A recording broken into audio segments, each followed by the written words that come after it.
Hey everyone, welcome back to my channel. Today I am doing my first big unhaul of books from my shelves. So these are books that I am no longer interested in keeping on my shelves, and that's either because I don't think I'll ever read them again, or I don't think I'll recommend them to other folks to read, or for other various reasons that I'll talk about. So I have a lot of books here. I'm just gonna go ahead and get right into it. The first set of books that I will be unhauling, oh my god, there's so many. I will be unhauling the Falling Kingdoms series. So this series is kind of like a young adult Game of Thrones, where it follows a cast of characters and is kind of a political sort of fantasy where we've got neighboring kingdoms with a little bit of magic sprinkled in. I started this series really enjoying it. I really liked Falling Kingdoms, but I think as the series went on, my reading tastes changed and evolved, and by the time I got to around book 4, I really didn't like these anymore, and I found them very overly angsty, and the characters became very cringy, and the dialogue became very, cringy, for lack of a better word. I just don't think that I'll ever read these again. I think I gave Immortal Reign, which is the 6th book in the series, a 2 out of 5 stars. Oh my god. And I had started this series giving Falling Kingdoms like a 4 out of 5. So it really declined for me in my level of enjoyment, and I just think that these will be better off in the library. I'll be giving them a full set, so someone else who maybe is a little bit younger can enjoy these, because I think they have a lot of potential and a lot of great things about them. I just think I was a little bit too old for them. So bye, Falling Kingdoms. Next book I'm unhauling is for a completely different reason, and this is gonna sound so bad, but that's Vicious by V.E. Schwab, and this is, before any of you come after me, this is one of my favorite books of all time. So you may be asking why I'm getting rid of it. Let me find it.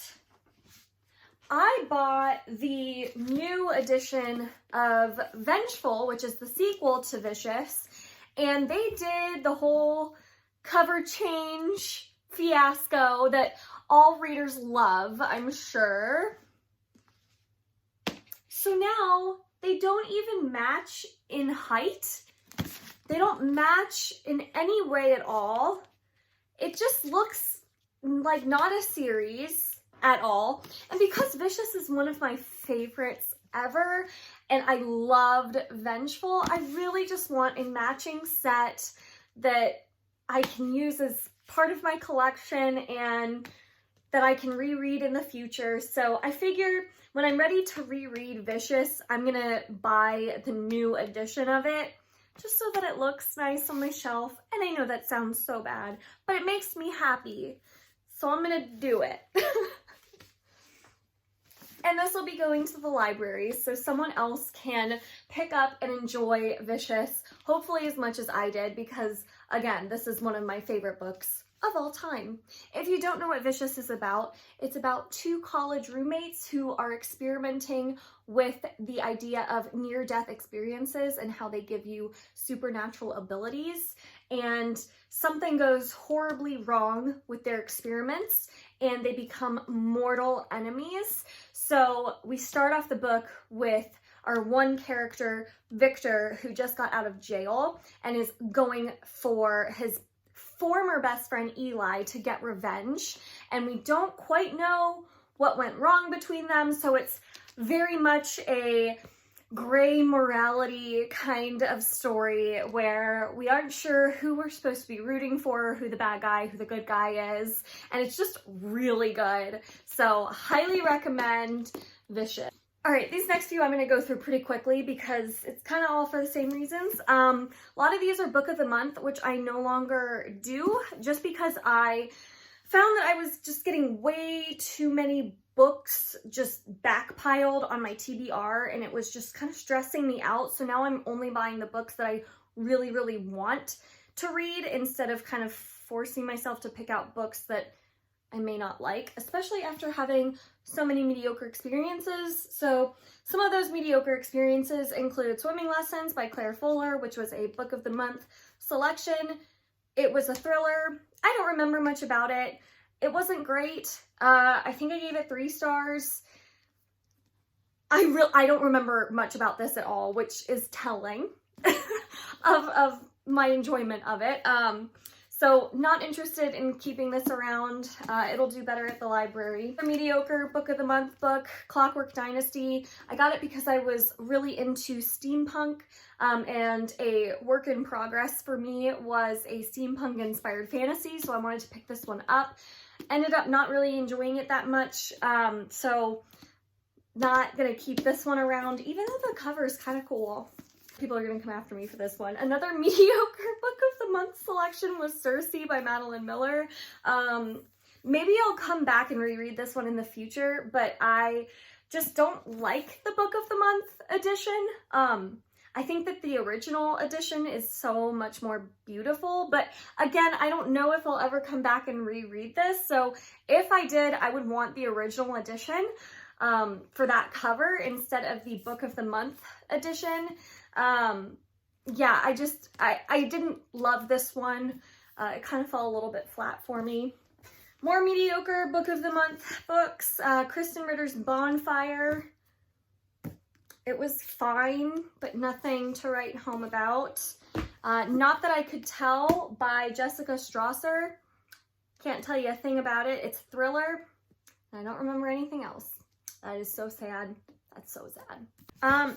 The Dinner List by Rebecca Surley. This one plays with the idea of if you could have dinner with 3 people, alive or dead, who would those 3 people be? The main character in this book actually has that experience with 3 people she chooses. 3 people or 5 people, something like that.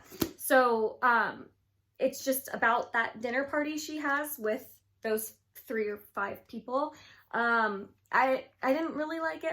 I originally picked it out because Audrey Hepburn was on the cover, and I love Audrey Hepburn, but I ended up not really liking this book. So the next one is, for not because it's mediocre, 7 Husbands of Evelyn Hugo. I actually really enjoyed this book, and I would like to reread it in the future, but again, I don't like that it's the book of the month edition. That sounds so shallow, but I own a couple of other Taylor Jenkins Reid books that are all in paperback, and this one next to them looks so bad, and I really just want the paperback edition.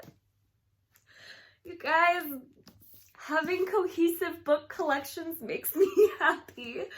So, sorry, 7 Husbands of Evelyn Hugo. Oh my god, all the books fell. Okay, the next 2 books, that's going to be Truth Witch and Win Witch by Susan Denner. I don't remember much at all about them, and if I were to continue on with this series, I would have to reread them, and I have no interest whatsoever in rereading them.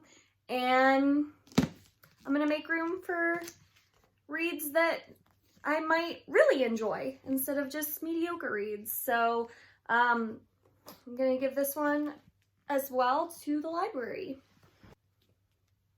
If you haven't seen my review of Shatter Me, you can take a look at it.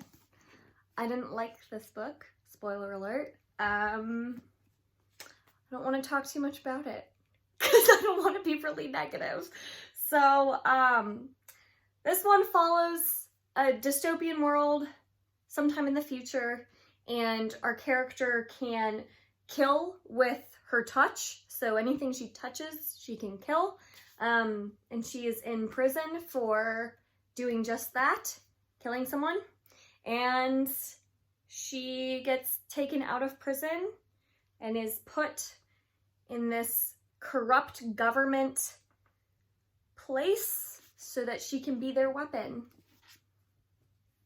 It sounded interesting. It just wasn't. Another kind of truth in which situation here where just not gonna reread it ever, and it just is taking up space, honestly. And that is Passenger and Wayfarer. I did not like these books. They had so much potential. They are time travel, young adult fantasies, and the characters fell flat for me. The plot was slow moving. My mind was wandering through a ton of these books, so I don't even remember too much of them.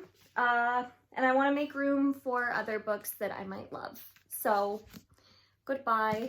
The last book that I have to unhaul is going to be Harry Potter and the Cursed Child. And I feel like this book is really polarizing. Like, some diehard Harry Potter fans love it. Some diehards hate it. I am in the camp that hates it. I refuse to call it canon. I think it makes the characters that we fell in love with in the original series unlikable and makes their relationships seem fraudulent. And their kids are horrible. And it also just completely messes with the whole idea of time turners and makes a lot of things in the original series not make a whole lot of sense. So I'm not keeping this around. I'm never gonna reread it because I didn't like it, and that's that. So I'm saying goodbye to Harry Potter and the Cursed Child. I am very curious to see what you all thought of this book, whether you're in the camp that loves it because you're back in the world, you're back with your characters, it's just more Harry Potter fun, or if you hated it because of everything I just said. So leave some comments down below about this one. I'm very curious. Those are all of the books that I am taking to a local school's library that hopefully will take advantage of them and pass them along to people who will fall in love with them rather than them just sitting on my shelf going unread for years to come. A lot of these books that I'm keeping here are books that I'm going to reread in the future and I absolutely love, and I'm trying to be more picky with the books that I keep on my shelf because I want to absolutely love them. That's that. I don't know what I was gonna say. If you enjoyed this video, make sure to give it a thumbs up and subscribe. I release new videos every Monday, Wednesday, and Friday. And until next time, bye.